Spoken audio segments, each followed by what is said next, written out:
ఓం yeah దేవీ సర్వభూతేషు శాంతిరూపేణ సంస్థితా నమస్తస్యై నమస్తస్యై నమస్తస్యై ఓం నమో నమః.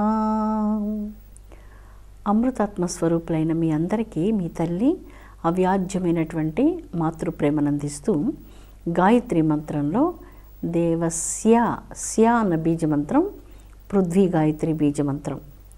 ఈ పృథ్వీ మీద ఎన్నో ప్రాణికోట్లు, ఎందరో మానవులు జీవిస్తూ ఉన్నారు. వీరందరికీ ఒక మహానాయకురాలు భూమాత అంటూ పృథ్వీ సూక్తంలో భూదేవిని ఒక మహానాయకురాలుగా వర్ణించారు. పృథ్వీ సూక్తంలో ఆకాశంలో భూమి నిరాధారంగా ఎలా తిరుగుతూ ఉన్నది అన్నప్పుడు సత్యశక్తి వలన తిరుగుతూ ఉన్నది. ఆ పృథ్వీదేవి విశాలమైనటువంటి తన ఒడిలో మాకు కొంత ప్రదేశాన్ని అనుగ్రహించునుగాక, మా జీవనానికి ఒక మంచి ప్రదేశాన్ని, పవిత్ర స్థానాన్ని ప్రసాదించాలని అమ్మను వేడుకుంటూ ప్రథమ శ్లోకం ముగిసింది. ఋషీశ్వరులు పర్యావరణాన్ని చాలా ప్రేమించారు. పచ్చని వృక్షాలు కలిగినటువంటి అరణ్యాలు ఋషి తపోవాటికలు. వారు నిత్యం యజ్ఞయాగాదులతో ఆ యజ్ఞాలు చేసేందుకు కూడా రాలిపడినటువంటి ఆకులు, పువ్వులు, కాయలు, ఎండిపోయి రాలిపడినటువంటి కొమ్మలు, వీటితో యజ్ఞయాగాదులు చేసుకునేవారు. వృక్షాలను ఏదైనా జంతువులు వచ్చి రాసుకొని ఆ బెరడు కొంచెం ఊడినప్పుడు ఋషీశ్వరులు ఆ వృక్షంతో మాట్లాడుతూ, నీకు గాయమైందా తల్లి, నీకు త్వరగా నయమవుతుంది అంటూ ఒక శిశువుని ఏ విధంగా మృదువుగా నిమురుతారో అట్లా వృక్షాలతో మాట్లాడడం మనకు వేద సాహిత్యంలో చాలా గోచరిస్తుంది. దర్భలు కోసుకుంటే కూడా విద్యార్థులు ఆ కాలంలో ఈ దర్భలంతా గురువుగారి పూజ కోసం తప్ప నా స్వార్థం కోసం కాదు, గురువుగారు కూడా విశ్వ కళ్యాణం కోసమే యజ్ఞం చేస్తున్నారు కానీ తన కోసం కాదు, తన స్వార్థం కోసం కాదంటూ దర్భగడ్డి చిన్న మొక్కలతో మాట్లాడడం, వృక్షాలతో మాట్లాడడం, ప్రకృతితో మాట్లాడడం, ఇదంతా మనకు గోచరిస్తుంది. మన 21వ శతాబ్దంలో మన ప్రక్క వాళ్ళతో మనం మాట్లాడడం లేదు, మన ఇంట్లో వాళ్ళతో కూడా మనం మాట్లాడడం లేదు. ఎవరి గదులు వాళ్ళవి, ఎవరి జీవితం వాళ్ళది, ఎవరి లోకం వాళ్ళది. ఒకరికి ఎటువంటి సంబంధం లేదు. మన మనుషులతోనే మాట్లాడలేనప్పుడు ప్రకృతితో, చెట్లతో, దర్భ మొక్కలతో, వాటన్నిటితో మనం ఎలాగ మాట్లాడతాం? మనుషులతోనే మనం మాట్లాడడం లేదు. ఎందుకు మనం మాట్లాడడం లేదు? కారణం ఏంటి? ఏదో కారణం ఉంది. అంటే మన హృదయంలో ఎదుటి వాళ్ళు తనకంటే తక్కువ అనే భావన మనకు ఉండొచ్చు, నేను అందరికంటే ఎక్కువ అనే భావన మనకు ఉండొచ్చు. ఈ భావన తప్పు కదా, చాలా తప్పు భావన.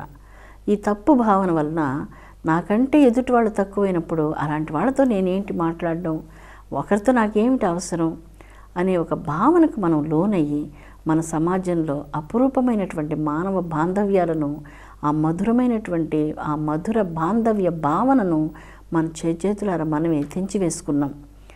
అందువలన ప్రకృతితో, పర్యావరణంతో జీవించడంలో ఋషులు చాలా విజయాన్ని సాధించారు. వారు మానవ జాతి శ్రేయస్సును కోరి అనేక రకాలైనటువంటి ఈరోజు ఆయుర్వేదం కానీ ఈ ఔషధాలు ఈరోజు నిజంగా మానవాళికి చాలా ఉపయోగపడుతూ ఉన్నాయి. ఎందుకంటే ఇతరత్ర ఔషధాలు ఇవన్నీ కూడా అనేక రకాలైనటువంటి సైడ్ ఎఫెక్ట్స్ ఇస్తూ ఉన్నాయి. కానీ ఈ ఆయుర్వేద మందులన్నీ కూడా మంచి ఆరోగ్యాన్ని ఇస్తూ, మంచి ఆరోగ్యవంతమైన సమాజాన్ని కావాలని మన ఆయుర్వేద వైద్యులందరూ కూడా అపర ధన్వంతరిలాగా కోరుకుంటూ భూమాత ప్రసాదించినటువంటి ఆ ఔషధాలను వాడుకుంటూ ఉన్నారు. ఇది అపూర్వమైనటువంటిది. అపూర్వమైనటువంటి మార్పులన్నీ కూడా సమాజంలో ఈరోజు వస్తూ ఉన్నాయి, రావాలి, ఇంకా చాలా రావాలని మనందరం కోరుకుందాం. అసంబాధం మధ్యతో మానవానాం యస్య ఉదత్వః ప్రవతః సమం బాహు నానావీర్య ఓషధీర్య బిభర్తి పృథ్వీనః ప్రదతాం రాధ్యాతాం నః. ఈ భూదేవి అనేక రకాలైన ఎత్తైన పర్వతాలతో భాసిస్తున్నది, అనేక రకాలైన ఓషధులను ధరించి ఉన్నది, దివ్యమైనటువంటి పీఠభూములను కలిగి ఉన్నది, అందమైన లోయలను కలిగి ఉన్నది, పర్వతరాజ్యాలతో వర్ధిల్లుతున్నది, అద్భుతమైనటువంటి అరణ్యాలతో విరాజిల్లుతూ ఉన్నది. అమ్మ భూదేవి తల్లి, మానవాళంతా నీ సంతానం, సకల జీవరాశులందరూ నీ ఒడిలో నివసించేవారందరూ నీ సంతానం. ఈ మానవాళి అంతయు కలిసి పరస్పరం ఎటువంటి వైరుధ్యం లేకుండా మేము జీవింతుముగాక అంటూ ఈ కమనీయమైనటువంటి శ్లోకంలో అమ్మను వేడుకుంటూ ఉన్నారు. శిశువు కళ్ళు తెరవగానే ఎవరిని చూస్తుంది?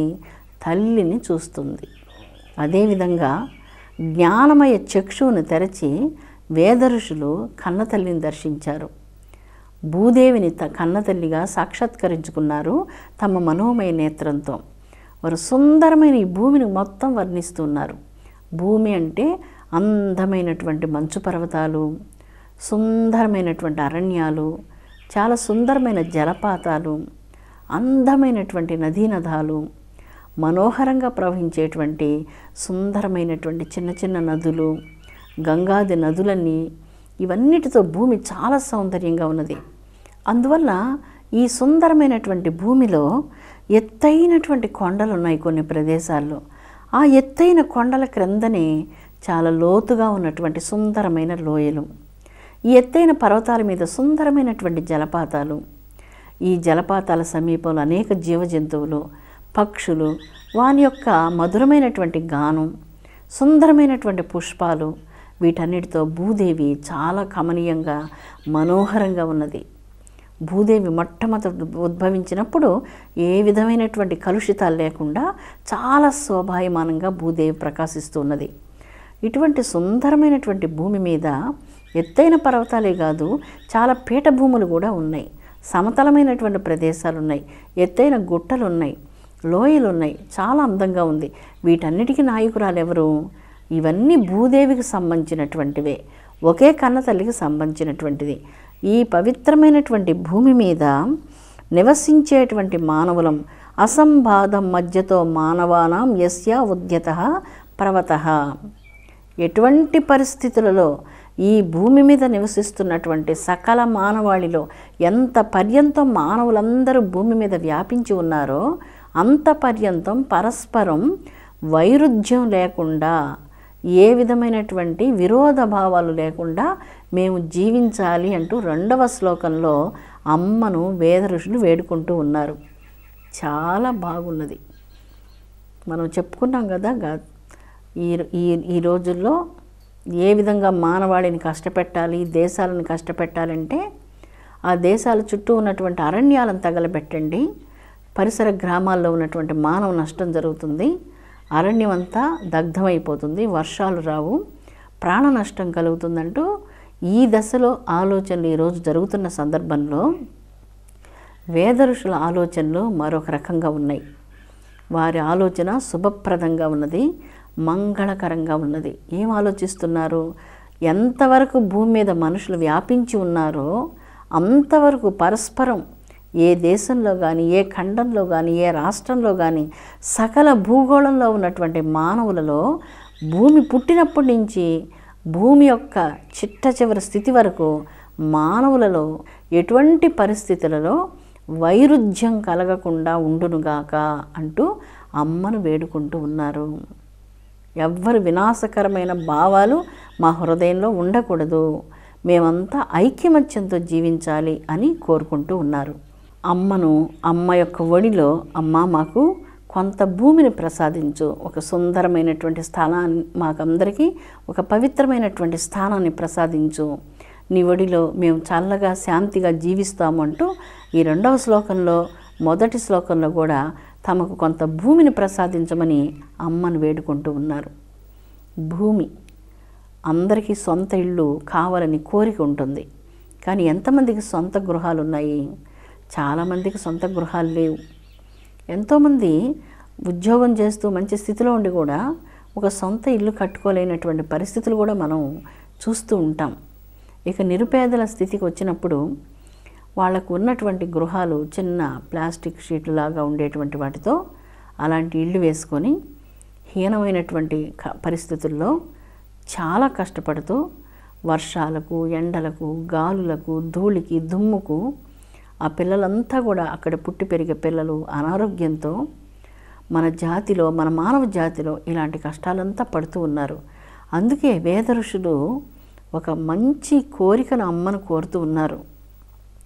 వారి మొదటి కోరిక సకల మానవాళిలో వైరుధ్య భావం ఉండకూడదు అని కోరుకున్నారు. ఈ విరుద్ధ ప్రకృతి ఉండకూడదు, ఒకరంటే ఒకరికి పడకుండా ఉండేటువంటి భావన ఉండకూడదు. మంచి భావన మాకు కావాలి, ప్రేమ స్వభావం మాకు కావాలి, ఎదుటి వాళ్ళని ప్రేమించే మనుషులుగా మేము ఉండాలి తప్ప ద్వేషించేటువంటి వాళ్ళగా మేము ఉండకూడదు అంటూ వేద ఋషులు ఇక్కడ కోరుకుంటూ ఉన్నారు. అమ్మ నీ ఒడిలో మాకు కొంత స్థానాన్ని ప్రసాదించమ్మా అని చక్కగా కోరుకున్నారు. ఈరోజు మనం కూడా కోరుకుందాం, అమ్మ అందరికీ ఒక చల్లని ఇల్లు ఇవ్వమ్మా, నిరుపేదలకు కూడా ఒక చల్లని ఇల్లు ఇవ్వు తల్లి అంటూ కన్న తల్లి అయినటువంటి భూదేవిని వేడుకుందాం. అందరికీ ఒక ఇల్లు కావాలి, అందరికీ నిలవ నీడ కావాలి, కడుపు నిండా అన్నం కావాలి, చదువుకునేందుకు కొంత విద్య కావాలి, అనారోగ్యం వచ్చినప్పుడు మందులు కావాలి. ఇవి 4 ప్రధానమైనటువంటి అంశాలు. ఉండడానికి గృహం, చదువుకునేందుకు విద్య, తినేందుకు భోజనం, అనారోగ్యానికి మందులు. ఇవి ప్రతి ఒక్కళ్లకు, ప్రతి సామాన్యులకు అందవలసినటువంటి కనీస అవసరాలు. ఈ అవసరాలు తీరకుండా ఎంతోమంది కష్టపడుతున్నారు. అందుకని భూదేవిని ఈరోజు మనం కూడా ప్రార్థిద్దాం. సకల మానవ కోట్లందరికీ ఈ భూమి మీద నీ ఒడిలో నివసించేటువంటి ప్రతి ఒక్కళ్లకు ఒక చల్లని ఇల్లు ఇవ్వమ్మా. చిన్న ఇల్లు అయినా పర్వాలేదు, చాలా చిన్న ఇల్లు అయినా సరే ప్రతి ఒక్కళ్ళకు ఒక ఇల్లు ఇవ్వమని అమ్మను నేను మనస్ఫూర్తిగా కోరుకుంటూ ఉన్నాను. ప్రతి ఒక్కళ్ళకి ఇల్లు వచ్చిన రోజున నిజంగా అది మనందరికీ పవిత్రమైనటువంటి పండగ రోజు అని మనం చెప్పుకోవచ్చు. అలాంటి పండుగ రోజు త్వరలో రావాలి, మన ప్రపంచానికి అంతటికీ రావాలని నేను మనస్ఫూర్తిగా తల్లిని భూదేవిని కోరుకుంటూ ఉన్నాను. ఈ భూదేవి చాలా పవిత్రమైనది, ఈ మృత్తిక పవిత్రమైనటువంటిది. యస్యా మాపః పరిచరాః సమాని రహోరాత్రే అప్రమాదం క్షరంతి సానో భూమి భూరి భూరిధార పయోదుహా మదో ఉక్షతు వర్చసాః. యస్యా మాపః పరిచరాః సమాని అహోరాత్రే అప్రమాదం క్షరంతి. చుట్టుముట్టి భూదేవిని ఎన్నో నదులు నిరంతరం అవి పుట్టిన జన్మస్థానం నుంచి సముద్రానికి చేరేంత పర్యంతం అహోరాత్రాల నదులు అలాగే ప్రవహిస్తూ ఉన్నాయి, సుందరంగా ప్రవహిస్తూ ఉన్నాయి. ఒక్క క్షణం కూడా ఆపకుండా ఆ నదీ నదాలు అలాగే ప్రవహిస్తూ ఉన్నాయి. ఈ నదీ నదాలంతా కూడా ఏ తల్లి ఒడిలో క్రమం తప్పకుండా అందంగా ప్రవహిస్తూ ఉన్నాయో ఆ తల్లికి నమస్కారం. ఈ పవిత్రమైనటువంటి జలాలు మాకు సంపదలను ప్రసాదించునుగాక అంటూ జలాలను శ్లాఘిస్తూ భూదేవిని సంపదలను ప్రసాదించమని ప్రార్థిస్తూ ఉన్నారు. ఎక్కడ నది ఉంటుందో అక్కడ మానవ నాగరికత విస్తరిస్తుంది అన్నటువంటి సత్యం యుగయుగాల నుంచి మనం ఎరుగుదాం. నదీ నదాల ప్రక్కనే మానవులు తమ నాగరికతను ప్రారంభించారు. పట్టణాలు, నగరాలు, గ్రామాలు ఇవన్నీ కూడా నదులను ఆధారం చేసుకొని, ఎందుకంటే జీవులు జీవించాలి అంటే జలం ప్రధానమైనటువంటిది. ఆ జలాలు లేకపోతే జీవం లేదు. అందుకే నదీ తీరాల ఒడ్డున నగరాలు విస్తృతంగా వర్ధిల్లాయి. ఇక్కడ జలాలు మాకు వర్చస్సును ప్రసాదించునుగాక, మా పాపాలను నశింపచేయునుగాక అంటూ ప్రార్థిస్తున్నారు. జలం లేకపోతే జీవం లేదు అన్నటువంటి అద్భుతాన్ని వేదకాలంలోనే మానవాళి గుర్తించింది. ఏ సుందరమైనటువంటి భూదేవి సరోవరాలతో, నదీ నదాలతో, దివ్యమైనటువంటి సరస్సులతో విరాజిల్లుతున్నదో ఆ పవిత్రమైనటువంటి జనని ఈ నదీ నదాలన్నీ కూడా మాకు సహకరించి మాకు సంపదలను, దివ్యమైనటువంటి వర్చస్సును ప్రసాదించునుగాక అంటూ ఈ శ్లోకంలో ప్రార్థించబడుతూ ఉన్నది భూదేవి. నది ప్రవాహం అలా ప్రవహిస్తూ వెళ్తున్నప్పటికీ ఆ నదీ తీరం వెంట ఎన్ని నగరాలు ఉంటాయో అన్ని నగరాలలో ఉన్నటువంటి వాళ్లకు పంట భూములలో సారవంతమైనటువంటి పంటలను ప్రసాదించి వారందరికి ఆహారాన్ని, అంతేకాకుండా జీవనాన్ని, ఆరోగ్యాన్ని, పంటల ద్వారా సంపదలను ఇవన్నీ ప్రసాదిస్తూ ఉన్నది. ఇవన్నీ ప్రసాదించేదానికి నది ప్రవహించాలి అంటే ఒక ఆధారం కావాలి. దానికి ఆధారం ఎవరు? భూదేవి ఆధారం. ఆ నదీ జలాలను మనం వాడుకోవాలి అంటే మనకు పంట పొలానికి కావాలి అన్నప్పుడు అక్కడ మరలా భూమి కావాలి. ఆ భూమికి ఆధారం ఎవరు? భూదేవి తల్లి.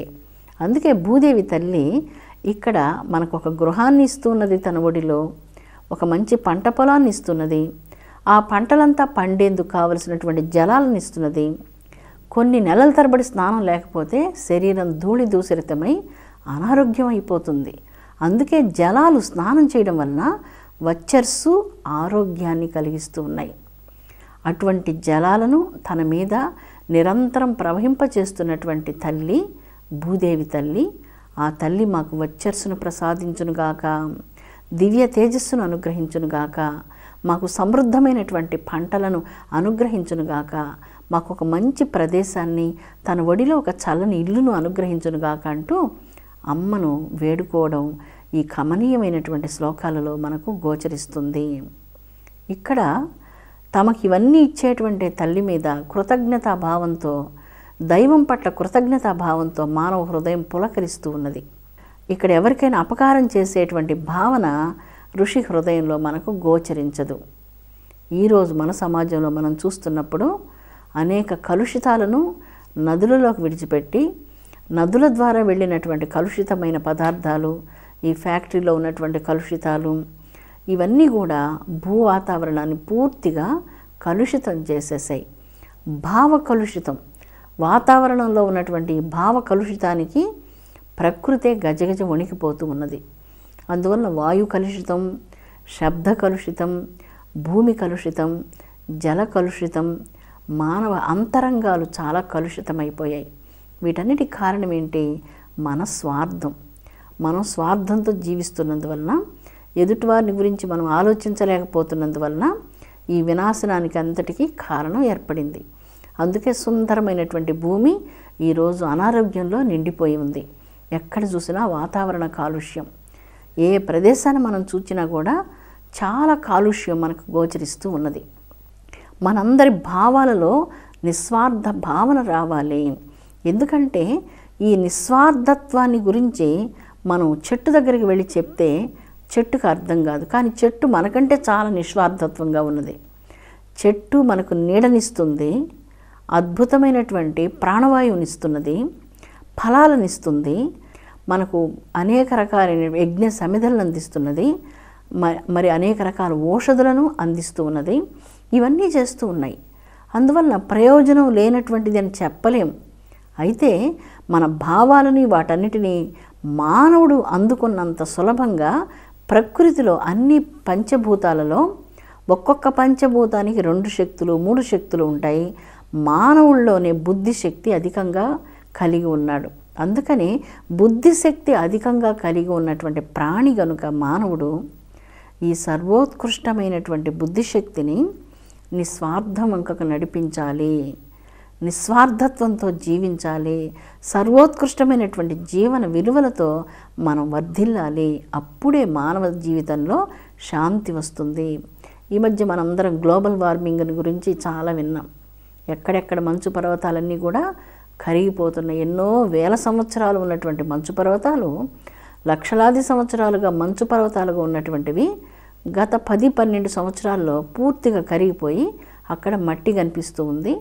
ఇక రాబోయే కాలంలో ఈ గ్లోబల్ వార్మింగ్ వలన బాగా వేడిమి భూమి మీద అధికమై రాబోయే కాలానికి మనుషులకు జలాలు కూడా ఉండవు అన్నటువంటిది మనకందరికీ ఇవన్నీ తెలిసినటువంటి విషయాలే. కాబట్టి ఇది చాలా అందరూ నిజంగా ప్రతి ఒక్కళ్ళ బాధ్యత. ఇది అందరం ఆలోచించవలసినటువంటిది. భూమిని, భూమి మీద వాతావరణాన్ని, భూమి మీద జలాలను, భూమి మీద పచ్చని వృక్షాలను రక్షించుకోవడం మనందరి ధర్మం కాదా? ఈ జీవ జంతువులన్నిటినీ మనం కాపాడుకోవడం మన ధర్మం కాదా? ఈరోజు 30 నెమళ్లను ఈకల కోసం చంపేశారట. చాలా దారుణంగా ఉంది. 30 నెమళ్ళు ఎంత అందంగా ఆడుకుంటూ ఉంటాయి. అమాయకమైనటువంటి ఆ ప్రాణులను చంపేందుకు ఎలా మనసొప్పిందో కదా. చాలా బాధ కలుగుతుంది, చాలా బాధ కలుగుతుంది. అలాంటి హింస ఎప్పుడూ మనిషి చేయకూడదు.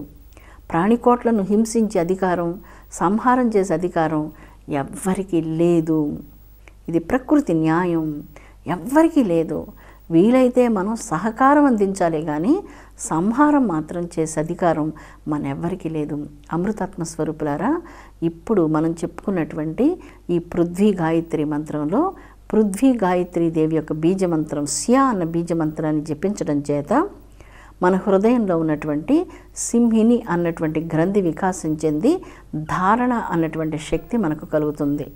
ధారణా శక్తి వలన సహనం, తితీక్ష, ఓర్పు, ఎంత భారాన్నైనా భరించగలిగేటువంటి శక్తి, ఈ యొక్క నేర్పు, ఇవన్నీ సాధకునకు కలుగుతూ ఉన్నాయి. జలం జీవనానికి ప్రధాన ఆధారం అన్నటువంటిది ఋగ్వేద కాలం నాటికే ఋషులు కనుగొన్నారు. అమృతాత్మ స్వరూపులారా, ఈ సుందరమైన భూమిని, ఈ పవిత్రమైనటువంటి నదులను, ఈ పవిత్ర ప్రకృతిని, పర్యావరణాన్ని మనం రక్షించుకుందాం.